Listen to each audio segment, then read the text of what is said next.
इसी बीच एक और बड़ी खबर की ओर रुख कर लेते हैं। बिहार में शराब माफियाओं के हौसले बुलंद। जी हां, आरा में 4 युवकों को गोली मारी है। गोलीबारी में एक की मौत हो गई है, 3 की स्थिति गंभीर। तो लगातार बिहार में शराब माफियाओं का बोलबाला।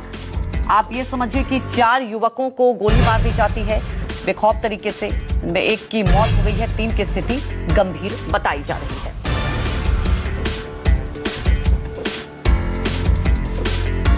तो वहीं हमारे सहयोगी लगातार अमिताभ ओझा हमारे साथ जुड़े हुए हैं।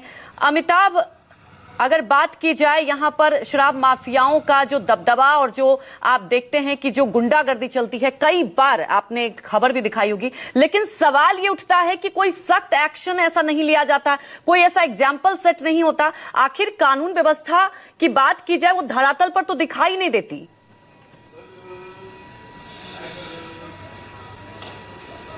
जी बिल्कुल। देखिए, आरा की जिस घटना का अभी आपने चर्चा किया, उस घटना में जो तथ्य सामने आया है उसमें है कि एक शुभम नाम का लड़का था जिसके खेत में शराब माफियाओं ने अपनी शराब छुपाई हुई थी। उसने पुलिस को इसका इन्फॉर्मेशन दे दिया और शराब जब्त हो गई थी और उसके बाद पुलिस ने उसके लोगों को गिरफ्तार भी किया था। कल वो अपने दोस्तों के साथ अपने मित्र के यहाँ जा रहा था होली के अवसर पर। इसी दौरान बाइक सवार 2 अपराधियों ने उसे घेर लिया और ताबड़तोड़ फायरिंग की गई थी बिनटोली के पास, और उस घटना में शुभम की मौत हो गई, जबकि 3 अन्य युवक जो उसके साथ में थे वो जख्मी हो गए हैं। पूरी वारदात शराब तस्करी से जुड़ा हुआ बताया जा रहा है।